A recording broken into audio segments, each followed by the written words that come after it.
듣다 보면 내공이 쌓이는 방송 2시간 철학의 돌풀입니다. 링이입니다. 네, 저희는 요한네스 힐슈베르거의 서양 철학사 학원 근대와 현대 읽고 있고요. 이번 시간에는 330쪽 제3절 계몽주의에 대해서 다뤄보도록 하겠습니다.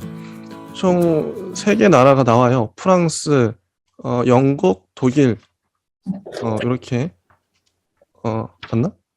영국, 프랑스, 독일 이렇게 3개의 계몽주의에 대해서 알아볼 텐데요. 제가 바로 서문부터 읽어보겠습니다.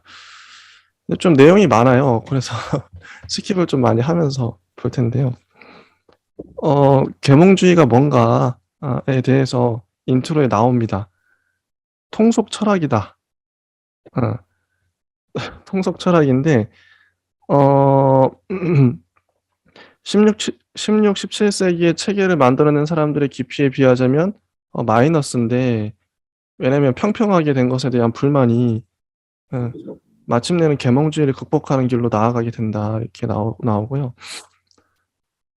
플러스가 되는 요인이란, 계몽주의의 플러스가 되는 요인은 될 수 있는 대로 많은 사람들이 정신적인 삶을 살 수 있도록 해주고 과학적인 자기 이해와 세계 이해에 이르기를 바라는 그런 교양적인 이상주의다.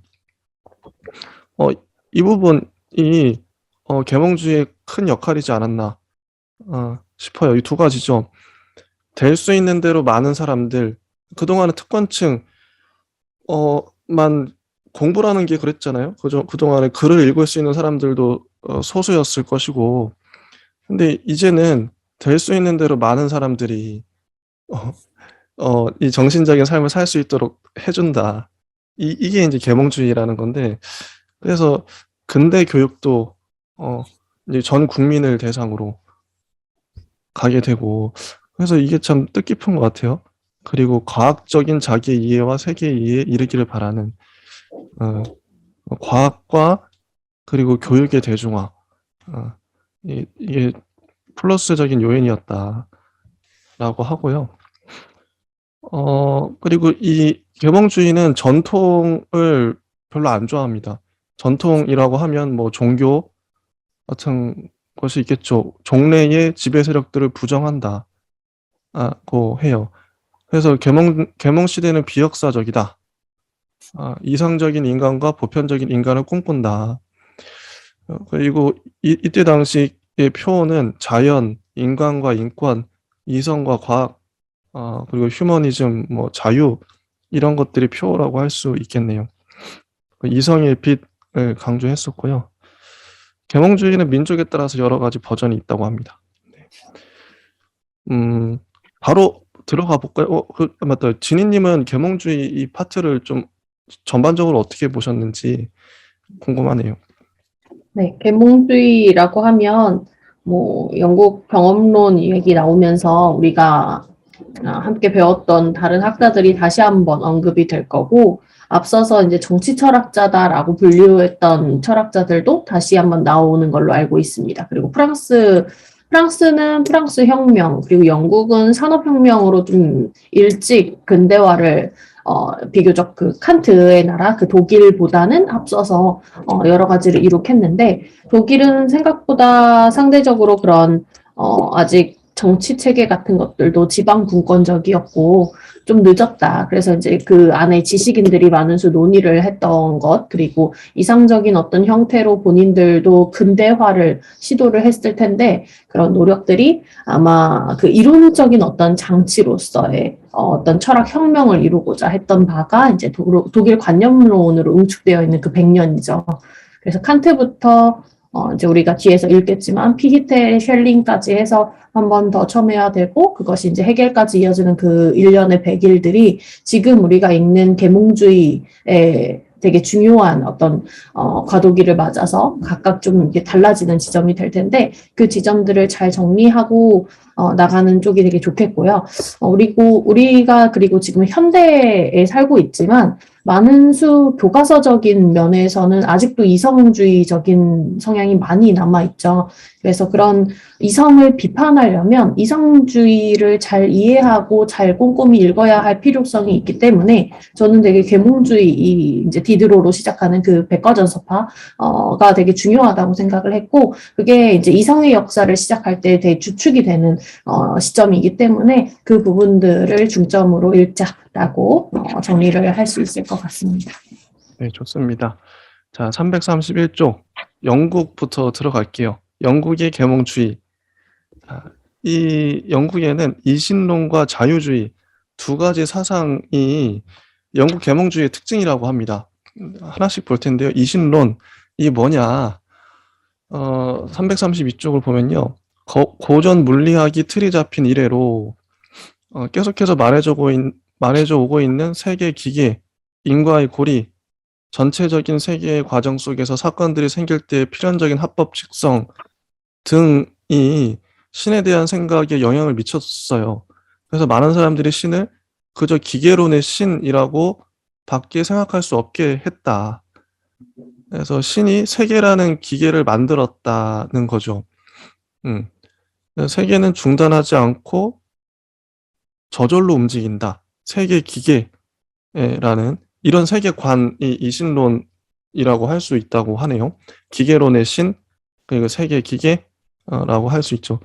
이신론이라는 뜻은 신에 대한 믿음이라는 뜻인데, 그 신은 기적이나 계시이기를 요청하고 있는 이상한 것, 즉 초자연적인 것을 행할 자유가 없어진다.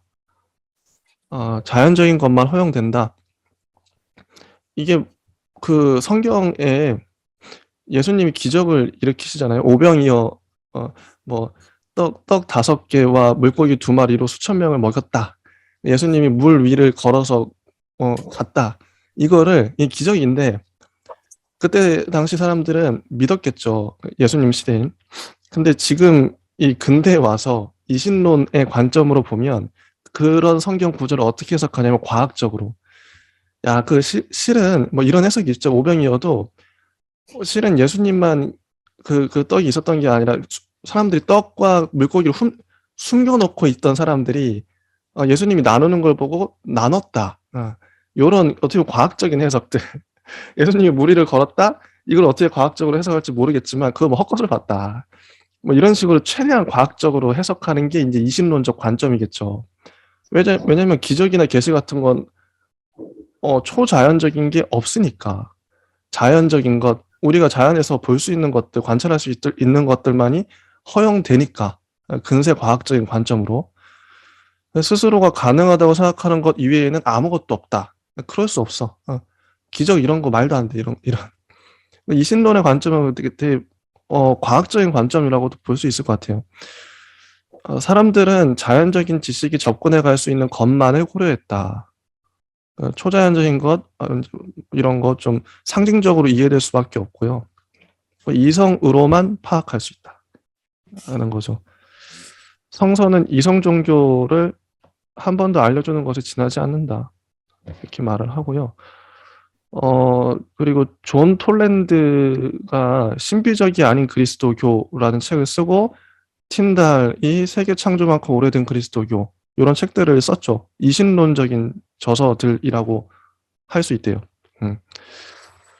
그리고 자유사상가라고 자칭했던 그 프리메이슨 회원, 프리메이슨이 나중에 메이플라워를 타고 미국으로 건너간 그 사람들인가 싶기도 한데 아무튼 그리고 이게 이제 이신론이고요.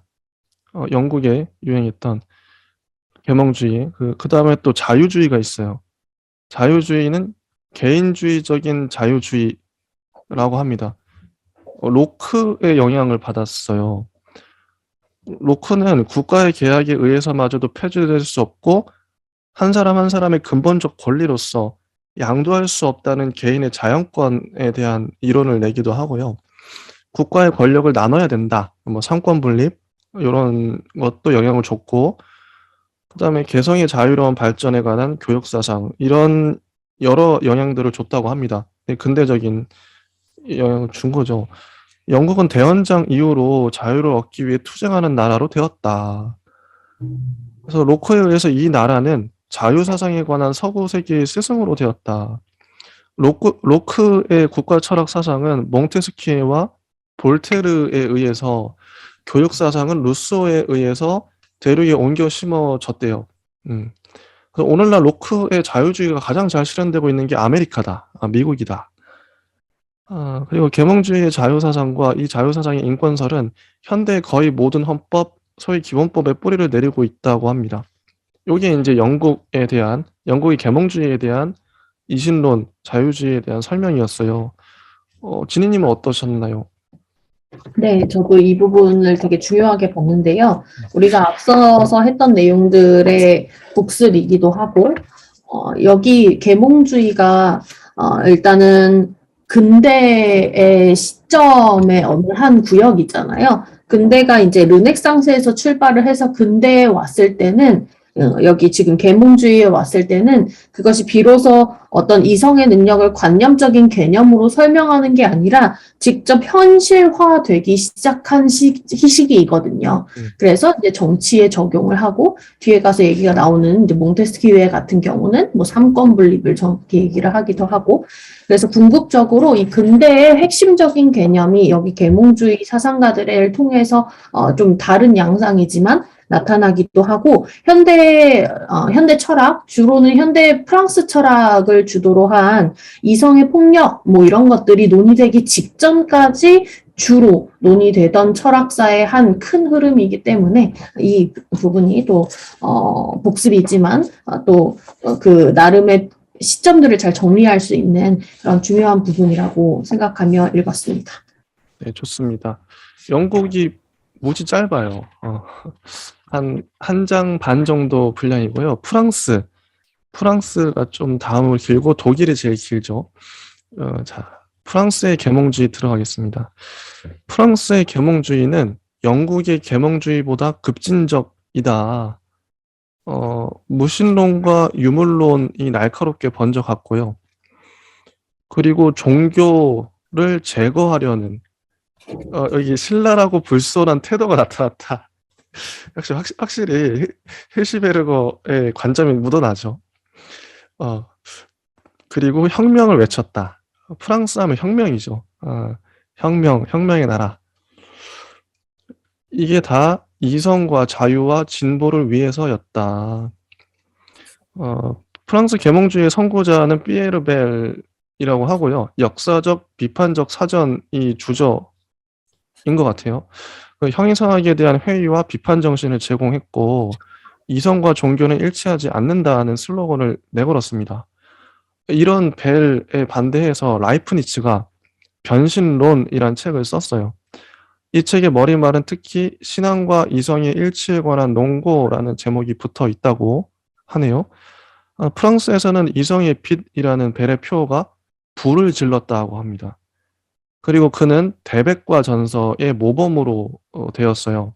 이 대백과 전서는 달랑베르와 디드로가 간행한 것인데 프랑스 계몽주의의 전형적 저작이라고 할 수 있다고 합니다. 달랑베르는 이신론자라고 해요. 전통적인 신앙의 광신성과 무신론의 광신성을 둘 다 거부한다. 전통적인 신앙의 광신성은 형이성학과 합쳐져서 이성을 거역한다고 하고요. 무신론의 신앙은 바탕과 대상이 없다. 달랑베르가 바라던 것은 관용과 양심의 자유였다고 하고, 그리고 종교는 자발적으로 재산을 공평하게 해줌으로써 고통과 빈곤을 덜어주고 노동계급의 향상을 촉진하기 위해 사회적 기반 위에 세워져야 한다. 이런 주장도 하셨어요. 자, 336쪽을 가면 디드로가 나오는데요. 흉과 유물론의 기운 영국의 연상 심리학자들의 영향을 강하게 받은 디드로는 무신론자였다고 합니다. 프랑스 계몽주의의 유물론 학파의 지도자였다고 하고요. 당시의 지식계급을 떠들썩하게 했다. 오늘날에 와서는 변증법적 유물론이 이 유물론 학파의 개선 유물학파의 사상을 개선하려고 애쓰고 있다고 해요. 이 학파에 속하는 유물론 학파에 속하는 사람들은 뭐 라메트리, 자연의 인간 기계론 쓴 라메트리, 그리고 올바흐라는 사람은 자연의 체계라는 책을 썼고, 그리고 정신론을 쓴 엘베시우스, 그리고 감각의 연구를 쓴 꽁티약, 꽁띠약이라 해야 되나? 꽁띠약이 있어요. 이들 유물론적 심리학자들 중에서 가장 급진적이었던 사람이 카바니스라고 할 수도 있는데, 까바니스라고 하네요. 까바니스는 신경이야말로 인간의 모든 것이다, 이런 주장을 했고요. 정신물리학과 현대 이론론의 직접적 선구자라고 할 수 있다고 합니다. 그 다음에 나오는 사람이 볼테르예요. 이제 볼테르와 몽테스키에와 루소를 볼 텐데, 중요한 사람들이죠. 자, 볼테르가 누구냐? 프랑스 계몽주의의 화신은 볼테르다. 그는 프랑스에서 가장 위대한 천재적인 저술가이고 이성과 관용과 인권을 위해 투쟁한 선구자다. 이렇게 말할 수가 있다고 합니다. 정신운동의 약동을 느낀다, 볼테르한테. 근데 볼테르는 창조적인 사상가도 엄밀한 사상가도 아니었대요. 인간을 매료시킬 줄 알았다. 철학의 엄격함을 타파했다. 정신과 기지가 번뜩이는 표현을 통해 문학이 학문이라는 감정을 암시해 주었다. 오늘날도 그렇죠. 프랑스 철학 하면은, 이건 두철수의 메뚜시도 하셨던 말씀인데, 문학적이에요, 철학 자체가. 근데 왜 프랑스 철학이 문학화되었냐? 이건 뭐 푸코의 책을 읽어봐도 마찬가지. 되게 문학적이에요, 철학이.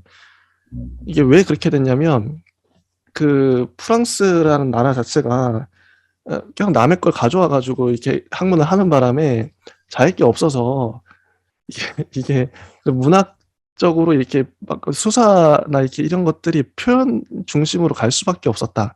이건 메뚜시의 표현이긴 한데 그게 맞는지는 직접 읽어봐야 알겠죠. 되게 현란한 표현들. 진짜 저는 미셸 푸코 책 읽어보고 깜짝 놀랐어요. 사람이 글을 이렇게 쓸 수 있구나. 진짜 어렵게 막 뭔 말인지도 모르겠는데 읽다 보면 근데 좀 이해는 되는데, 전 좋더라고요, 당시. 너무 미문이라서 이게 문학인지 철학인지 하여튼 그런 문장을 발휘해요. 근데 그게 어디서 왔나 했더니만 볼테르부터 시작됐군요. 이 사람들이 그런 식으로 글을 쓰는 게, 프랑스 철학자들은 문학적인 걸 좋아하나 봐요. 문학이 학문이라는 감정을 암시해 줬다. 미신과 박해의 뿌리를 찾아 헤맸다, 볼테르는.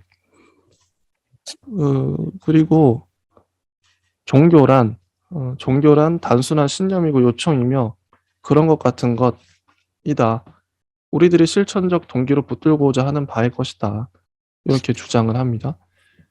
그다음에 몽테스키에가 나오는데 법의 정신이라는 책을 썼어요. 법률 생활에 관한 이런 책이죠. 국민의 행복과 시민의 자유가 국가 생활의 최고 원리로 된다. 그리고 가장 좋은 국가 형태는 입헌군주제다. 로코의 철학을 배웠다고 합니다, 영국에서. 정치 교육의 창시자고 국가 권력에 관한 생각을 완전히 변화시킨 사람이 몽테스키이다. 그리고 339쪽에 루소가 나와요. 제가 되게 간단하게 정리하고 있는데, 루소가 좀 길기 때문에 루소 이전에, 자, 여기까지. 진희님은 어떻게 보셨나요? 궁금하네요. 네, 그래서 이들을 되게 많은 사람들이 나왔죠. 그 볼테르, 그리고 뭐 디드로, 그리고 돌바크도 나왔고요. 그 아까 자연의 책에 쓴 사람. 그리고 또 루소와 몽테스키웨까지 이제 말씀을 해주셨는데, 아마 이 프랑스의 계몽주의라고 하면 우리가 그냥 일반적으로 좁은 의미로 계몽주의 혹은 계몽주의 사상가라고 지칭하는 게 아마 프랑스 사상가들로 좀 위시가 되는 것 같아요. 그래서 이들을 쉽게 떠올릴 수 있는데, 이들을 한데 묶어서 우리가 계몽주의라는 큰 틀에서 읽고는 있지만 사실은 구체적으로 들어가서 본다면 다 서로 다른 입장과 배경을 가지고 있고 또 그들의 각기 다른 활동 영역이 있기 때문에 그들을 하나의 어떤 통일적인 틀로 묶어서 보기보다는 계몽주의 시대에 이런 학자들이 주로 그 인간 이성을 신뢰한 어떤 작업들을 펼쳤고 그 안에서 언제 어떤 시점에서 각기 다른 이론을 펼쳐냈는지 궁극적으로 많은 수 백과전서파에 소속되고 주도하고 했던 철학자들도 나중에는 이성에 대한 어떤 이런 이제 백과전서파라든지 아니면 절대이성에 대한 어떤 개념의 회의를 느끼거나 좀 동의할 수 없다라고 해서 나중에 그런 부정적인 부분을 이미 일찍 간파한 이론가들은 거기에서 나오게 되죠. 그래서 그런 맥락들을 생각을 해주시면서 아이들도 같이 얘기는 되고 있으나 다 각기 다른 이야기를 했겠구나라고 이제 정리를 하면서 읽어 나가신다면 다 하나의 큰 틀로 묶어서 뭉뚱그려서 외우다시피 그렇게 읽어내기보다는 각각 제 맛에 따라서 읽을 수 있지 않을까. 네, 이렇게 말씀드릴 수 있을 것 같습니다. 자, 요한네스 헬시베르거가 이렇게 묶은 바람에 저희가 그게 아니에요. 이, 다른 철학사에서도 이렇게 묶고 있어요. 그래요? 네. 네네, 하지만 계몽주의. 이 분류가 절대적인 건 아니다. 저도 또 공감하고요. 이게 너무 기계적으로 묶었다는 느낌, 그런 건 있어요. 뭐 합리론 해서 3명 들고, 뭐 경험론 해서 3명 들고 이렇게 하는데, 물론 다른 책도 비슷하지만, 다른 분류 방법도 있을 수 있다. 이런 거. 절대적인 건 아니다. 자, 339쪽, 루소. 루소 나왔어요. 루소. 장자크 루소. 프랑스 계몽주의의 가장 위대한 대표자이며, 사실은 이것을 극복한 루소는 볼테르의 경쟁자였고, 백과 전서파들에 맞서서 싸운 사람이었다. 재밌죠. 그도 역시 인류의 진보와 자유와 행복을 바랐다. 그러나 그는 다른 수단을 가지고 이런 것들을 성취하려고 했다. 볼테르는 합리론자이고 주지주의자였다. 그러나 루소는 감정과 마음의 사나이였다. 그의 정열적인 소설 주리 또는 새로운 엘로이즈는 괴테의 젊은 베르테르의 슬픔의 선구자다. 그리고 다른 모든 글들에서도 마음이 마음에다 말을 한다. 감정과 마음의 사나이, 마음이 마음에다 말을 한다. 느낌이 오죠. 사람들은 그를 인류 문화사에 있어서의 질풍노도기의 예언자라고 일컬으며 그 시대의 정서가 결여된 합리론이나 유물론의 이론들을 가지고서는 진정시킬 수 없었던 전 인류에 정해져 있지 않은 그리움을 그가 표현하고 있다고 말하고 있다. 그러니까 인류에 정해져 있지 않은 그리움을 루소가 표현한다. 이런 표현을 누가 만들었는지. 이렇게 해서 그는 프랑스 혁명과 프랑스 혁명의 인권선언의 본래적인 선구자가 되었다. 루소의 의도를 요약하는 말은 자연으로 돌아가라. 이거 보면서 저는 그 노자 장자가 생각났어요. 루소가 당대에 노자 장자를 구해서 읽었던 건 아닌가. 혹 이런 추측을 하는데 그건 모르죠. 서양의 노자 같은 느낌. 국가의 본질을 해석하기 위해서는 자연 상태라는 개념이 자명한 이상이라고 생각되었다. 루소의 글들이 참 좋아요. 그래서 제가 계속 읽고 있는데, 자, 루소에게 있어서는 우선 자연이라는 개념이 그의 문화 철학과 사회 철학의 표어로 된다. 그는 한쪽으로 치우친 교육과 지나치게 세련된 것 등에 의해 이지러진 문화와 나약함과 사치를 반대했다. 인류는 자연의 단순함, 시민의 소박한 덕, 가족의 행복에 빠져드는 것 등으로 되돌아가야만 한다. 특히 인류의 보편적 행복을 방해하는 것은 일반적으로 넓게 퍼져 있는 신분의 대립과 계급의 대립, 국가와 교회의 권력 구조의 전통적인 형태 등이다. 이런 모든 문화적인 산물은 참된 본래적인 인간과 넓게 인간을 사랑하는 데 이바지하려고 선하고 자연스러운 정서의 소지를 가려버린다. 그래서 투쟁을 해야 할 대상은 이지러진 문화뿐만 아니라 문화 전체이며 또 문화를 걸머쥐고 있는 사회 전체다. 이걸 다 부정하는 거죠. 이 모든 것들은 다 악이다. 그래서 자연으로 되돌아가라 하는 것이다. 인간이 만든 것, 인간의 문화, 사회가 다 악하다는. 그러니까 이 자연에서는 모든 사람들이 다 평등하고 자유로우며 진정한 인간이다. 따라서 모든 인간이 다 선한 인간이며 서로 형제간이다. 이런 것들이 뭐 로베스피에르라는 혁명가에게도 영향을 줬고요. 음, 그리고 급진적 민주주의와 국민 주권을 주창했다. 이폰 왕정이 방대하고, 즉 의회라는 것은 없어져야 한다. 그리고 정말로 권력이 국민들에게 있다면 국민 투표에 붙여라. 그때그때 표결하면 될 거 아니냐. 이런 주장을 한 거죠. 되게 급진적이에요. 문화에 굳어져 있는 제도들, 정당, 신분, 단체, 이런 것들을 이제 부정을 한 거죠. 이런 제도들은 국민보다 더 커져서, 이거 되게 오늘날에도 좀 와닿더라고요. 국민을 대표하기 위해서 정당이나 신분이나 단체를 만들었는데, 이게 오히려 국민을 잡아먹고 있잖아요. 국민의 자유를 뺐죠. 국민보다 더 커져서. 따라서 국가는 국민 자체여야만 한다. 우리는 국가를 시민들의 의지가 지탱해주고 있는 자유로운 사회적인 계약 이상의 것이라고 봐서는 안 된다. 시민은 시민인 이상 평등하고 자유롭고 선한 인간 이외에 아무것도 아니다. 이상적인 인간의 이런 이상적인 사회 의지가 참된 국가 의지이지 다수의 의지가 국가 의지가 아니다. 설사 그 다수가 너무 많은 사람들이라서 전체일지라도 그것은 국가 의지가 아니다. 이상적이죠. 그래서 이상적인 사회 의지는 분명히 순수 실천 의지와 같은 그런 것이다. 그러나 사람들은 그 당시에 문학과 예술이 나타내고 있는 바와 마찬가지로 자연 상태를 언제나 역사적인 가능한 실체라고 이해했다. 그러나 루소에게 있어서는 이 자연 상태는 인간의 이상적인 모습이다.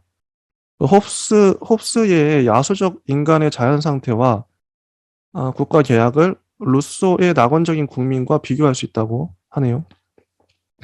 그래서 루소는 전적으로 이상주의자요 낭만주의자다. 그리고 자연의 파라다이스적인 무과함이 루소의 교육학의 기초라고 합니다. 어린이는 밖으로부터 아무런 강제도 당하지 않고 자유롭게 오직 자기의 소질에만 따라서 항상 자기의 감정에 충실히 그리고 언제나 완전히 자연스럽게 성장해야 한다. 그리고 뭐 문화적인 힘의 모든 반자연, 관습 규칙 등은 거부당한다. 그리스도교의 원죄설도 거부당한다. 고 합니다. 에밀이라는 책이 있어요. 너무 유명하죠. 에밀은 반쯤은 소설이고 반쯤은 교과서라고 당시에 센세이션을 일으켰대요. 괴테는 이 책을 교육의 자연 복음서다 라고 했고 페스탈로치는 가장 중요한 원천이라고 말했죠. 제가 에밀을 읽은 적이 있어요. 당시 예전에 대학생 때. 그때 기억나는 구절이 그거예요. 꼬마 한 4살, 5살짜리 아이한테 대포를 옆에서 펑 쏘면은 애가 놀랄 거 아니에요. 그걸 들려줘야 된다. 이게 왜 기억나는지 모르겠는데 되게 충격적이었던 것 같아요. 근데 이 이유가, 왜냐면 아이를 적응시키는 거예요. 어렸을 때부터 대포 소리를 들려줌으로써, 야, 계속 들으면 얘가 적응할 거 아니냐. 근데 이 논리를 저도 이제 그대로 가져와서 공포영화를 애들한테 어렸을 때부터 보여주면 애들이 무서움에 적응을 할 거 아니에요? 그리고 이제 요즘 뭐 18세라고 하는 뭐 전쟁 막 피가 나오고 막 그런 장면들 있잖아요. 잔인하고 그런 것들 애들한테 이게 루소의 논리를 그대로 가져오면 자 피가 나오고 그러잖아요. 18세 영화. 근데 어차피 애들이 어른이 돼서 겪으나 근데 아이 때부터 이거를 감각을 훈련시키는 그런 이게 루소의 논리가 맞는지 모르겠지만 어쨌든 그런 게 생각이 났어요. 대포. 자, 루소는 에밀에서 자기의 종교 철학적인 견해들도 전개하고 있다. 여기서도 자연이 결단을 내리는 원리다. 우선 교육에 있어서는 종교도 반자연에 속한다. 그래서 신앙은 지리학의 문제라고 합니다. 뭐 내가 메카에서 태어났느냐, 로마에서 태어났느냐에 따라 달라지죠. 그건 당연한 거죠.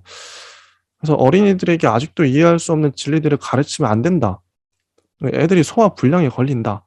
나쁜 영향이 끼친다. 이런 거죠. 태어날 때부터 저도 모태신앙이지만 애들 아무것도 모르는데 교회 데려가가지고 믿게 하고 이렇게 되면 안 된다. 이게 이런 논리 같아요.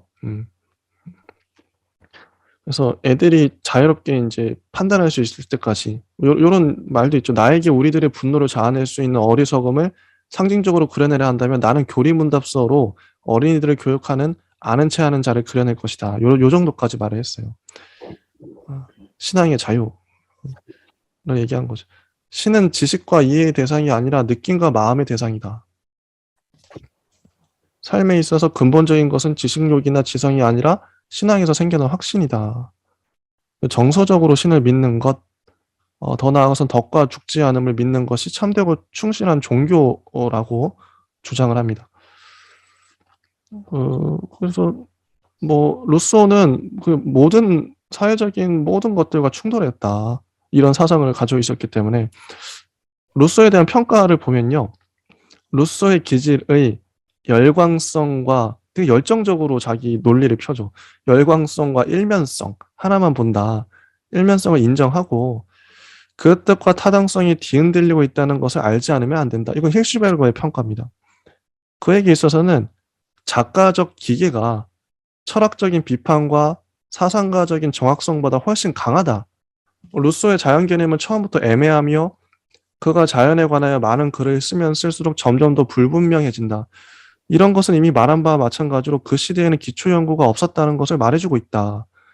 근데 이게 이제 비판이라고 힐슈베르거가 한 건데 과연 이게 비판이 어떻게 보면은 개념이 애매하다는 건 불분명하다는 건 그만큼 많은 것들을 포괄하고 있기 때문에 그럴 수도 있을 것 같아요. 너무 이제 당대 급진적이었죠. 문화 자체를 다 거부했기 때문에. 이건 제가 나중에 한번 직접 읽어보고 이 비판이 맞는지 한번 판단을 해보도록 하겠고요. 루소는 시대의 분위기 전체를 의문시했다. 루소 이후의 사람들은 이성의 빛이 이미 가져다 놓았고 또 앞으로도 가져올 진보에 관한 말을 했고 문화의 낙관론을 주장했어요. 루소는 바로 이와 반대되는 길로 나아갔죠. 그는 역사와 문화의 모든 성과들을 비난하고 역사와 문화 대신에 자연으로 되돌아가기를 요구한다. 그러니까 이런 비관주의는 객관적인 근거를 바탕으로 해설하기보다 루소 개인의 복수심과 인격의 분열의 바탕에서 이해되어야 한다. 이런 평가도 솔직히 저는 맞는지는 모르겠어요. 루소를 잘 모르기 때문에. 이건 힐슈베르거의 평가인데 이런 비관주의가 정말 루소 개인의 복수심. 근데 이게 설명이 안 나와서 도대체 무엇을 복수하고자 했는지 왜 그렇게 복수심에 불타서 그러면 문화를 이렇게 다 거부하고 자연으로 돌아가자. 그 인격의 분열. 이건 루소를 너무 좀 낮게 본 게 아닌가. 이거 좀 의문이고요. 이것도 좀 이따 한번 지니님께서 설명을 해주시겠죠. 레싱, 멘델스 존, 티크 등도 루소를 깊이 연구했으며 낭만파는 그로부터 많은 것을 얻었다. 특히 흉과 마찬가지로 칸트에게 많은 영향을 미쳤는데 루소가 흉과 칸트에 영향을 크게 끼쳤다고 해요. 칸트가 지식이 아니라 신앙에 의해서 종교를 근거짓게 하고 실천 이성을 이론 이성보다 우월한 것으로 삼게끔 했다. 여기까지가 루소에 대한 내용이고요. 진짜 길어요. 자세하게 설명되어 있습니다.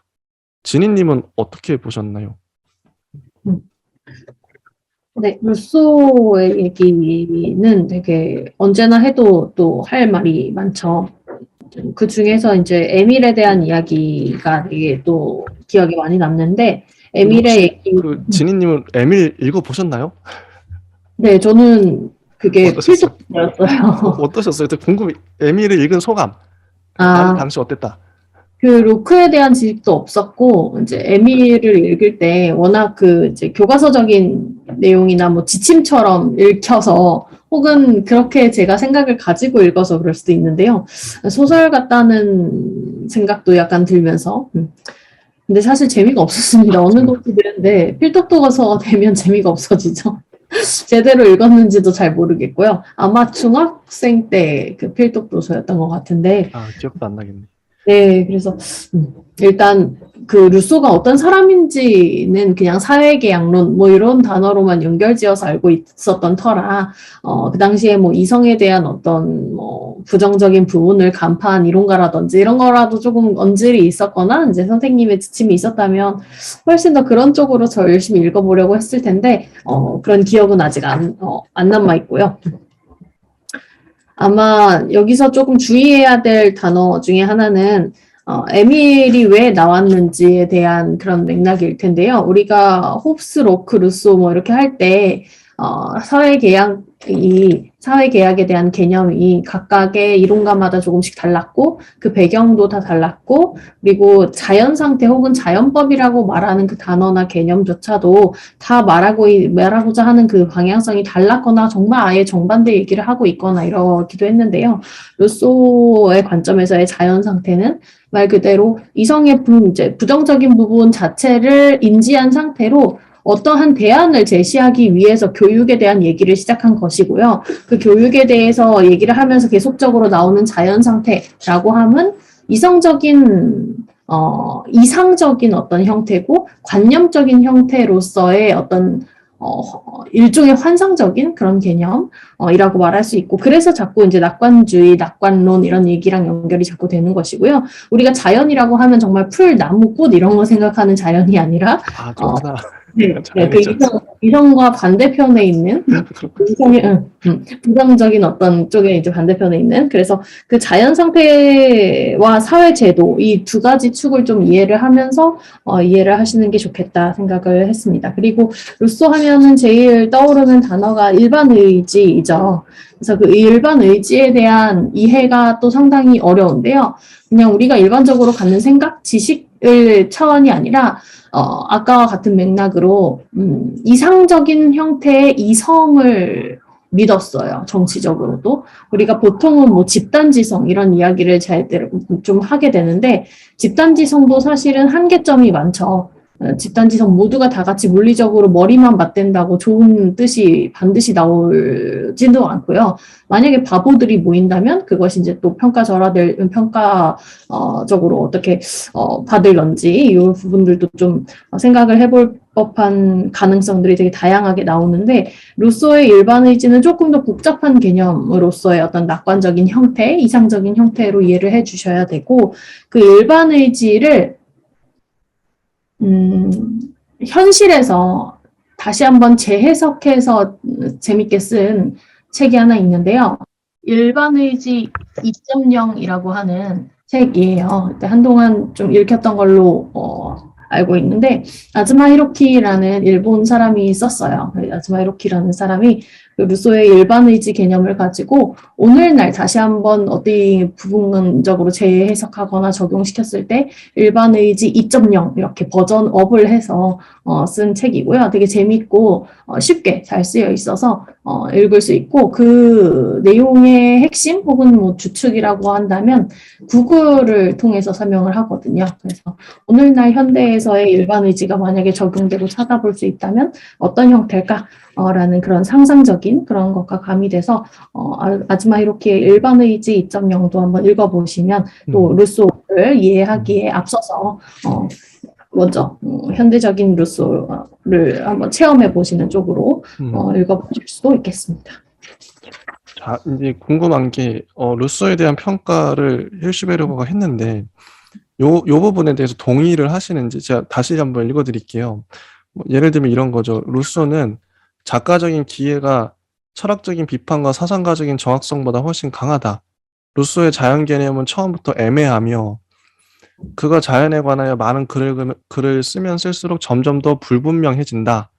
이런 문장이 있고 344쪽에 보면 루소의 비관주의에 대한 근거가 루소 개인의 복수심과 인격의 분열의 바탕에서 이해되어야만 한다. 이런 식으로 힐슈베르거는 평가를 했어요. 이거에 동의하시나요? 아니면 어떠신가요?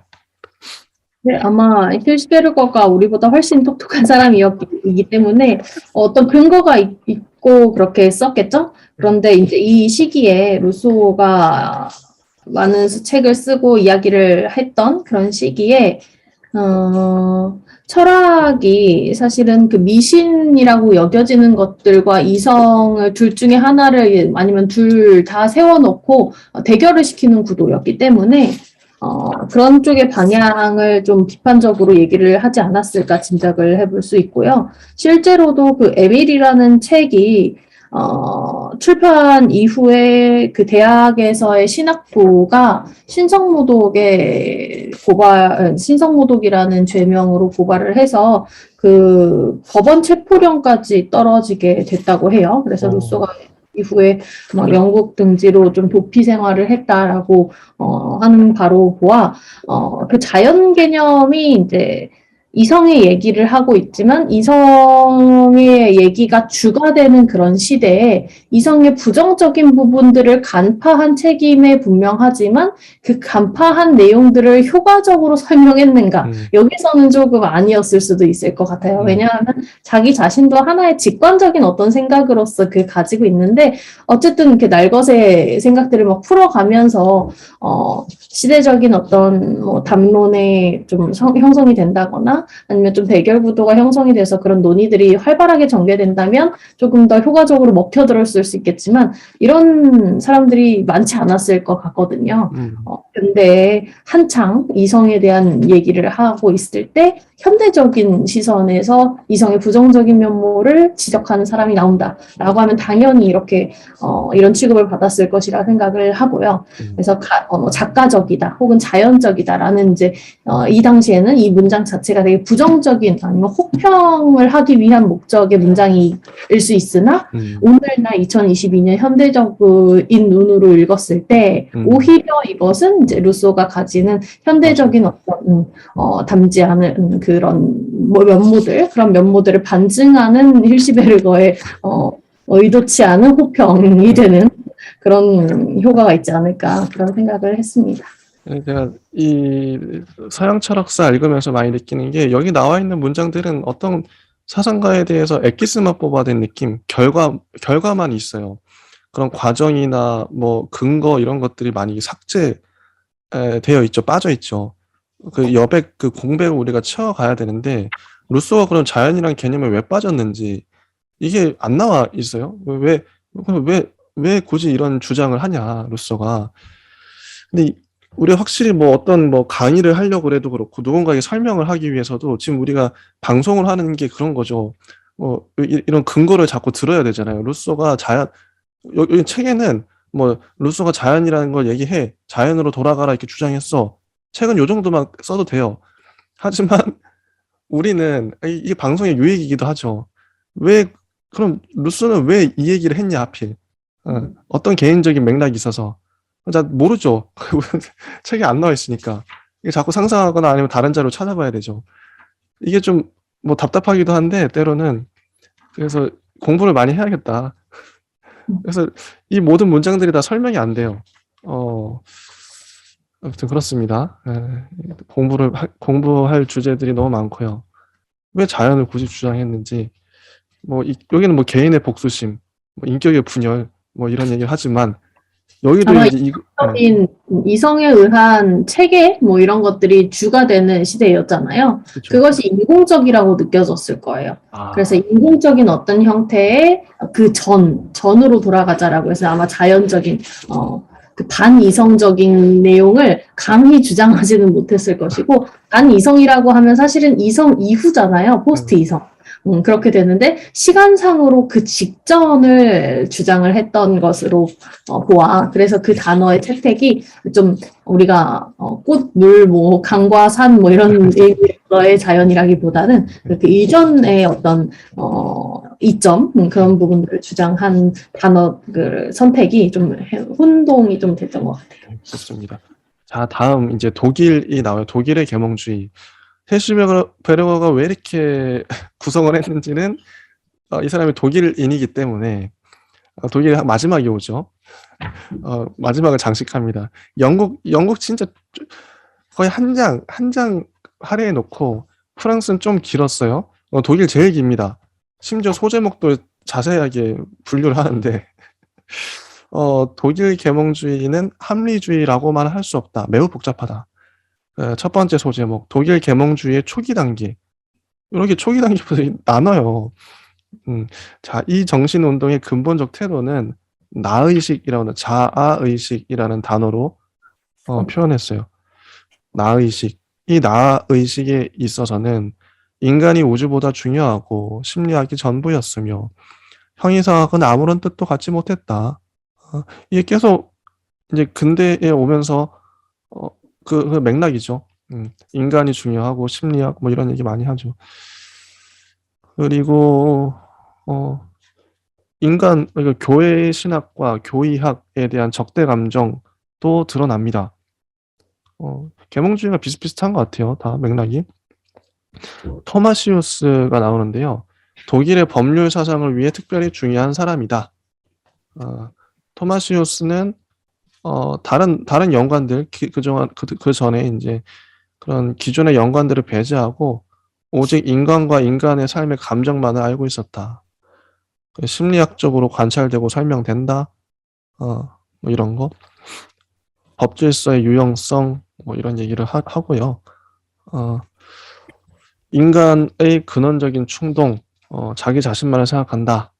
이성의 꿰뚫어봄. 그리고 이런 얘기를 합니다. 그리고 토마시우스와 더불어 영국의 경험론과 심리주의가 독일 철학에 영향을 미치기 시작했다고 해요. 이건 역사적인 맥락을 아는 거죠. 347쪽에 보면 계몽주의는 뜻밖에도 경건주의의 도움을 받는다. 루터가 형이상학에 대한 반대를 표명한 이래로 사람들은 종교적인 모든 것들에서 지식을 불신하고 그 대신에 심정, 정서, 내적인 인간, 은총 등등을 중요시하고 바로 이런 것들 안에 진정한 종교가 있다고 생각하게 되었다. 오늘날 교회의 입장을 루터가 말해주고 있는 것 같아요. 형이상학에 대한 반대, 지식을 불신해. 중요한 건 심정과 정서와 내적인 인간과 은총이야. 교회가 주장하는. 루터가 그렇죠. 바로 이런 것들 안에 진정한 종교가 있다. 신의 존재를 증명하는 형이상학을 필요로 하지 않는다.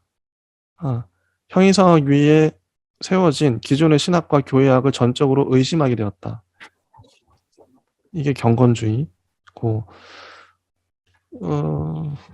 사람들은 소크라테스를 모범으로 삼았다고 해요. 자기들이 알지 못한다는 사실을 알려고 했다. 여기 첫 번째 소제목이고요. 혹시 진희님은 혹시 뭐 여기에서 말씀하실 게 있으실까요? 이게 이제 독일 계몽주의 초기 단계라고 되어서 제시된 사람들 중에서 맨 처음에 나온 토마시우스랑 푸펜도르프가 사실은 법철학적으로 좀 얘기가 되는 사람들인데요. 네, 푸펜도르프 같은 경우는 독일 제국헌법에서 이제 독일은 국가가 아니다라고 언급하고 있는 그런 사람이에요. 그래서 이제 영국의 계몽주의나 프랑스의 계몽주의보다 한참 이제 뒤편에 있었던 그런 시대적인 아니면 기본적인 어떤 사상 면모가 좀 뒤처지고 있었다라는 것을 좀 가르쳐 주고 있는 그런 사람이라고 할 수 있고요. 이제 푸펜도르프 같은 경우는 서해 계약론의 지지자였고 그런 류의 주장들을 주로 했는데요. 이제 우리 책에서는 토마시우스가 먼저 나왔는데 토마시우스는 사실 푸펜도르프의 제자였습니다. 그래서 굳이 우리가 시간상으로 따진다면 토마시우스가 좀 뒤편에 나오는 사람인데 이 사람은 이제 자연법을 주장하면서 행복론을 얘기를 하고 주로 이제 뒤에도 이제 볼프 이런 사람들이 나옵니다. 이제 볼프와 더불어서 각각의 국가 체계, 우리 프랑스는 혁명으로, 영국은 또 경험론적인 사상가들을 중심으로 해서 정치 철학들이 이미 생겨나 있었죠. 근데 독일은 이제서야 그런 얘기를 여기서 하는 거예요. 그래서 푸펜도르프가 이제 사회계약론을 중심으로 토마시우스는 이제 그의 제자로서 행복론에 대해서 얘기를 하고, 또 이제 볼프 같은 경우는 자연법이라든지 여러 가지 사상, 이제 법철학적인 부분 체계들을 논의를 시작하고 만들어 나가는 그런 지점을 계몽주의의 초기 단계로 둔 것 같습니다. 네, 뒤에 좋습니다. 보시면 볼프와 그 학파 이렇게 나오죠. 네. 그래서 볼프와 그 학파를 볼 텐데요. 계몽주의의 2세대 크리스찬 볼프와 그의 수많은 추종자들이 나옵니다. 볼프도 계몽주의에 속한데요. 왜냐하면 이성에 대한 신앙과 덕, 행복, 진보라는 계몽주의의 여러 구호들이 그의 특징을 이루고 있기 때문이다. 그의 일련의 저작들의 제목은 무엇에 관한 이성적인 생각으로 되어 있다고 합니다.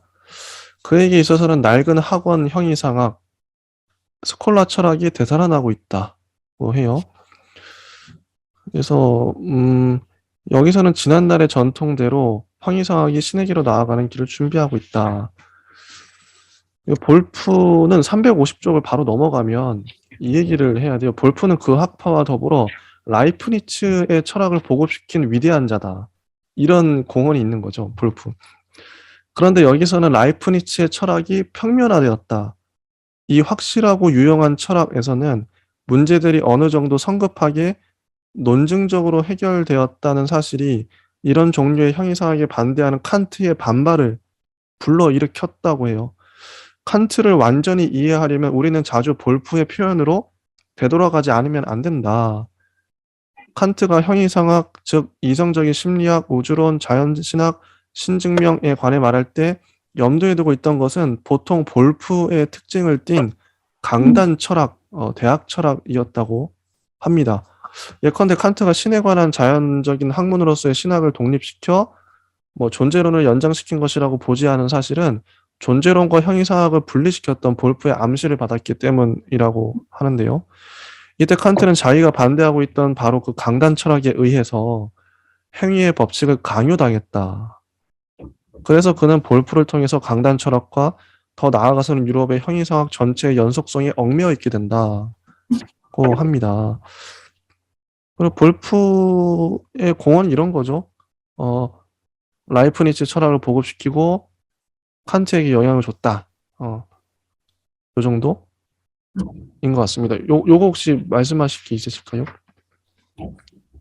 이게 이제 앞서서 토마지우스라는 사람이 있었죠. 그 토마지우스라는 사람이 그 주장한 바 중에 법과 도덕의 구분을 주장을 해요. 법은 법이고 도덕은 도덕으로. 그래서 그 두 가지의 분리를 얘기를 하는데 볼프라는 사람은 그 두 가지의 분리를 거부를 합니다. 그래서 이제 자연법의 어떤 최고 보편적인 어떤 원칙에 대해서 얘기를 계속 하게 되고 그 맥락에서 좀 칸트와 연결이 되는데요. 거기서 이제 볼프는 주로 라이프니츠 하이픈 볼프라고 얘기가 많이 돼요. 이제 여기서 말한 것처럼. 그래서 라이프니츠 하이픈 볼프 이렇게 얘기가 되는데 그 볼프는 모든 인간은 본성상 완전하게 되어야 할 의무를 지고 있다. 이런 식의 주장을 해요. 의무. 많이 어디선지 칸트 얘기하면 계속 나오겠죠. 그래서 이 의무는 이제 타인의 행복과 신의 명예를 촉진시키는 것을 포함한 의무를 얘기를 하고요. 그렇지만 한 인간의 완전성 자체가 다른 사람의 완전성에 전적으로 의존하는 그런 관계성을 동시에 얘기하고 있기 때문에 이 맥락에서 아마 칸트가 많이 볼프를 인용을 하게 될 것 같고요.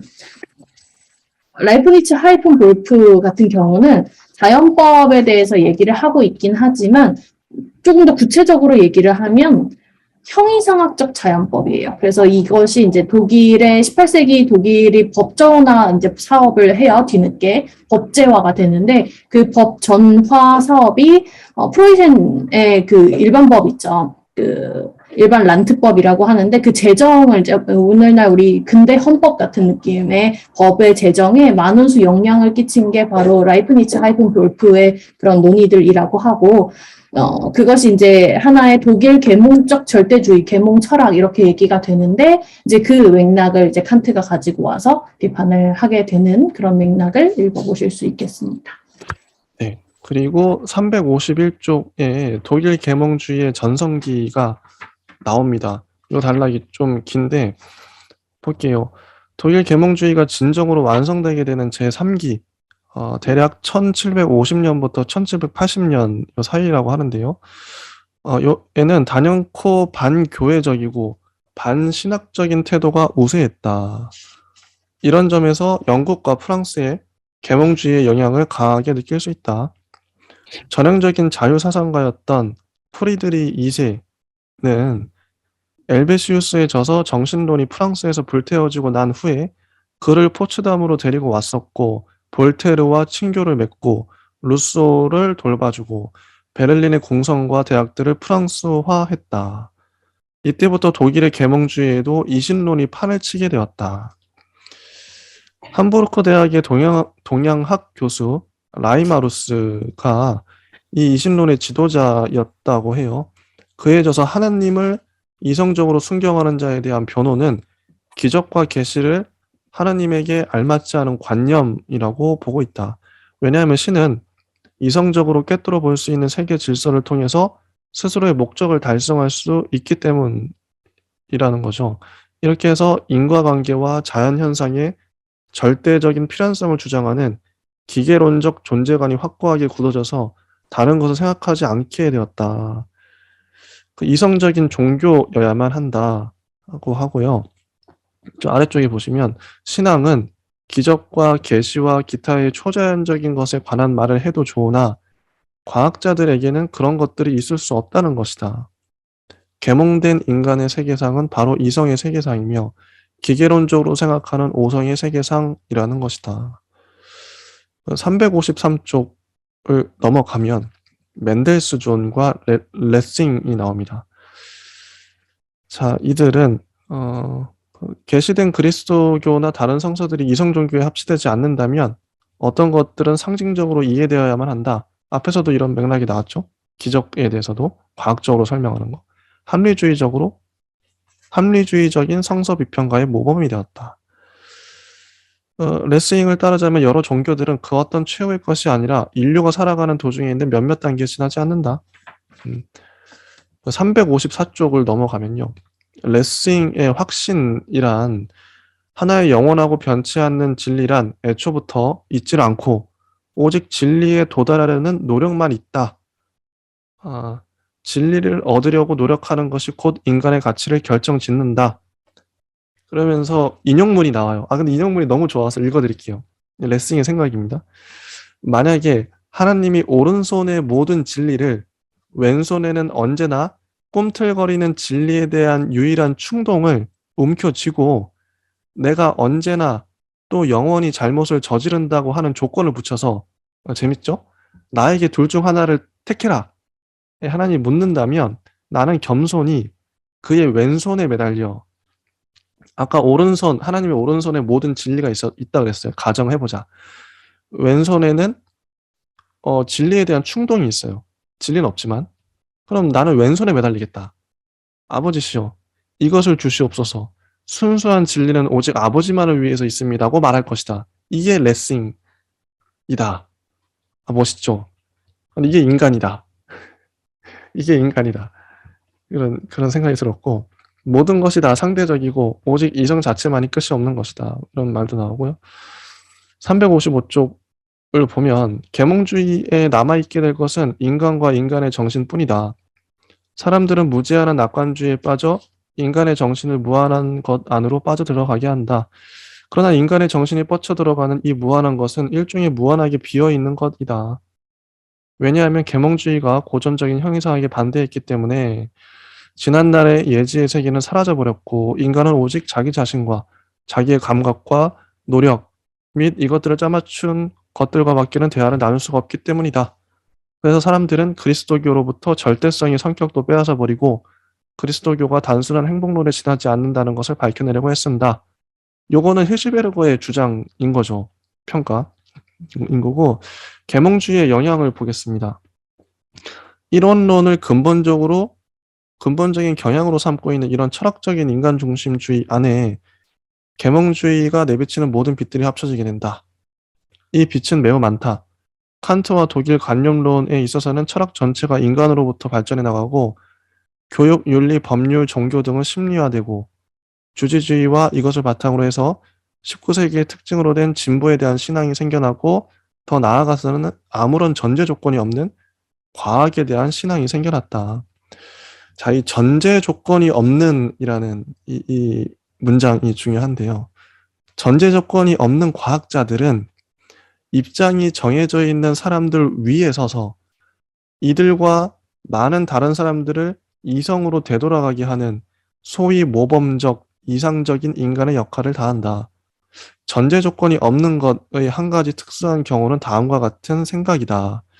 국가는 종교와 관계가 없어야 하고, 이런 국가의 학교들에서는 초당파와 관용을 뜻하는 보편적인 도덕만을 가르쳐야 하고, 또 국가도 다른 많은 입장들과 나란히 있는 하나의 입장일 뿐이죠. 따라서 참된 관용이 주어지려면 그 누구도, 아니 국가마저도 사람들 위에 군림해서는 안 되고, 그 누구도 강제를 행사해서는 안 되며, 모든 사람들이 평등하며 무제한한 커뮤니케이션, 토론, 학습 등의 권리에 있어서 서로를 존중해야 한다는 생각이다. 이건 딱 오늘날 생각하고 똑같아요.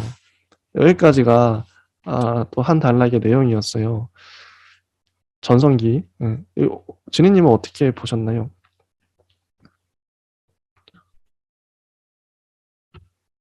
네, 네, 우리 마이크. 신학적인 경향을 앞서서 조금 얘기하긴 했었는데, 네. 이 뒷부분에 와서 조금 더 명확하게 알 수 있는 개념이 된 것 같아요.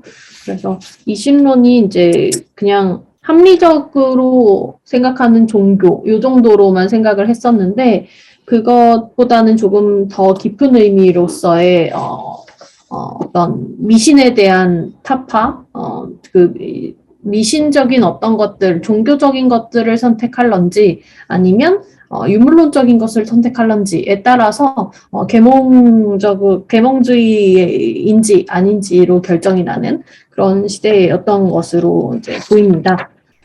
그래서 저는 이 신론의 개념들이 이제 중간중간 나올 때 그런 맥락에서 조금 더 정리하면서 읽었고요. 이제 종교의 측면이겠죠. 종교의 측면이 이제 지난 형이상학 그리고 그에 대한 진리에 대한 내용들 그런 부분과 연결이 될 수 있겠는데 이 신론에 대한 내용이 사실은 종교를 이성적으로 생각한다라는 관점에서 그냥 문자 그대로는 이해가 가는데 감각적으로 좀 와닿지는 않았었어요. 그런데 이제 다른 책에서 좀 찾아보니까 그 이신론의 개념이 신의 계시라든지 교회에서 가르침을 주는 그 교리의 영역이 아니라 신에 대한 어떤 개념, 종교에 대한 개념은 있지만 그것에 대한 탐구, 과정, 수단이 이성적으로 되어야 된다라고 주장하는 론이죠. 그래서 종교적인 지식 자체나 깨달음에 이르르는 방법을 다른 것들, 어떤 뭐 신에게 계시를 받았다, 신의 목소리를 받았다, 내가 곧 메시아다, 막 이렇게 주장했던 그 과거들과는 달리 종교적 체계 지식, 뭐 이런 거 체계적으로 지식을 탐구하고 합리적으로 설명하고 이런 맥락들이 조금 더 종교적으로 받아들여지는 그런 면모가 있었을 것 같고 여기서 조금 재밌었던 부분은 이신론적인 관점에는 이렇게 신을 이해를 한대요. 신은 세계를 창조했지만 세계에 간섭하지 않는다. 그래서 완전히 분리되어 있는 부분이죠. 그래서 요 이제 종교에 대한 주제들이 계속 겹쳐지게 되는데 그 종교에 대한 부분이 초월적 개념이라는 지점에서는 형이성학에 대한 설명과도 좀 별개가 아닐 것인데 그에 대한 논의 자체가 계몽주의 사상가들에게는 완전히 다른 것이었겠구나라는 생각이 많이 들었습니다. 그러게요. 네, 좋습니다. 자, 마지막으로 아주 짧게 독일 계몽주의 극복이라는 소제목이 붙은 단락이 있어요. 자, 헤르더와 야코비가 계몽주의를 극복하는데 크게 이바지했다. 이 사람들을 통해서 모든 것을 보편화하는 계몽주의 오성의 문화가 소홀히 다뤘던 현실의 몇몇 측면들이 중요시되기 이르렀다. 이렇게 새로이 중요시되게 된 것은 비합리적인 것, 역사적인 것, 개별적인 것, 정신적인 삶의 독자적이고 특수한 현상으로서의 종교적인 신앙 등의 뜻이다. 그러나 계몽시대의 한계선을 그어준 것은 칸트 및 독일 관념론과 더불어 시작되는 새롭고 위대한 시대다. 이렇게 해서 계몽주의가 다 끝나죠. 자, 그러면 이제 총 정리를 하는 이제 차원에서 영국, 프랑스, 독일의 계몽주의를 다 훑어봤는데요. 계몽주의는 왜 발생했고, 계몽주의가 이후 시대에 어떤 영향을 주었는가? 이거 진희님은 어떻게 생각을 하시나요? 계몽주의란 무엇인가? 아마 이제 앞에서 논의되던 계몽주의는 저는 제가 인식하기로는 일종의 과도기라고 생각을 했고요. 그 이제 과도기가 있었기 때문에 그 과도기 이후가 기대가 되는 거잖아요. 그 과도기 이후에는 이제 칸트가 위치해 있고, 칸트는 그 과도기라고 불릴 수 있는 우리가 말하는 계몽주의, 이것이 있기 전에 경험론에 대해서 우리가 했었고, 데카르트로 시작해서 스피노자 그리고 라이프니츠 등등으로 얘기했던 합리론자들에 대한 얘기를 또 했었습니다. 그래서 합리주의자 혹은 경험주의자, 경험론자들 이렇게 얘기를 하다가 갑자기 계몽주의로 넘어오게 됐는데, 계몽주의는 사실상 이런 이성론이냐 경험론이냐 하는 논의들 자체를 둘 다 비판하기 위한 전조 작업이었던 것이죠. 칸트가 이제 본격적으로 이성론과 경험론 두 가지를 합하거나 그냥 물리적으로 합하는 게 아니라 둘 다 비판하는 작업을 했기 때문에 또 유명하고요. 물론 그만큼 많이 빚도 졌지만, 그래서 이제 계몽주의 자체를 하나의 과도기다라고 시점으로 얘기할 수 있겠고, 그 사상이나 내용적으로 정리를 해보자면, 계몽주의가 사실은 철학이다라고 철학의 분과에만 해당되는 문제가 아니라 사실은 근대적인 전반 사유 전체를 일컫는 것이었을 것이고, 그것이 이제 인간 이성을 통해서 모든 것들을 사유하고자 하는 그 현실화의 어떤 본격적인 대입, 적용 이런 것들이라고 생각을 했습니다. 맞네요. 아니, 여기 나와 있는 루소 같은 경우에 교육학에도 영향을 줬고, 아까 법철학자들, 법학에도 영향을 주신 분들도 있고, 그러니까 다양한 분야에 전반적으로 많은 영향을 주셨기 때문에, 계몽주의자들이요. 그리고 또 하나 짚고 넘어가고 싶은 건 이 책이 어쩔 수 없는 게 하나의 관점을 갖고, 헬시베르거가 쓰든 뭐 램프레이트가 쓰든 다 마찬가지일 텐데, 칸트로 넘어가는 징검다리처럼 사람들이 소비 같은 표현되는 경향이 짙다. 칸트를 좋아하는, 야, 나 칸트 공부해보고 싶어. 그러면, 결국 칸트가 다 이렇게 어떻게 연결되어 있는지 우리가 이제 알죠. 요런 뭐 좋은 긍정적인 영향도 있지만, 이게 루소 입장에서 보면 기분이 나쁠라나? 아무튼, 자기가 뭐 영향을 줬으니까 이것도 뭐 좋은 거긴 한데, 아무튼 그런 것 같아요. 어쨌든 영향을 서로 주고받았다. 과도기이다. 징검다리다. 요 정도로 이 책을 보면 우리가 파악할 수 있다는 거. 계몽주의. 우리가 칸트를 철학사에서의 코페르니쿠스적 혁명이라고 얘기를 하잖아요. 예. 그 혁명의 직전에 어떤 시대적인 풍조나 경향이 있었는지, 그 혁명이 일어나려면 시대적 변화가 우선시 돼야 되는데, 영국, 프랑스, 독일에서는 다 그러한 시대적 변화의 전조가 있었고, 그 전조에 기반해서 칸트라는 사람의 그 혁명적인 어떤 인식론적인 어떤 역할이라든지 기능 뭐 이런 내용들이 나올 수 있지 않았을까, 그렇게 생각하면 되지 않을까. 네. 자, 이제 여기까지가 이제 계몽주의가 끝이 났고요. 드디어 저도 칸트 좋아해요. 너무 좋아하고 칸트를 공부를 안 할 수가 없어요. 철학을 배우기 위해선. 전 뭐 한 명 뭐 고대 이 시대 구분이 있잖아요. 고대, 근대, 현대 뭐 이렇게 중세, 고대, 중세, 근대, 현대 이렇게 철학을 크게 나눌 수 있는데, 고대하면 플라톤과 아리스토텔레스죠. 양대 산맥이었죠. 그리고 중세하면 아우구스티누스와 토마스 아퀴나스였고, 이건 누가 뭐래도. 그리고 근대하면 근대 너무 많지만 데카르트부터 해서 스피노자, 라이프니츠 뭐 많지만 칸트가 거의 절정, 뭐 책에서도 그렇게 표현하고요. 칸트, 헤겔 이렇게 가죠.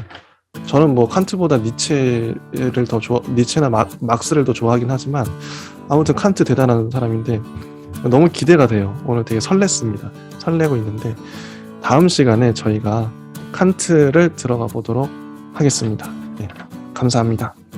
감사합니다.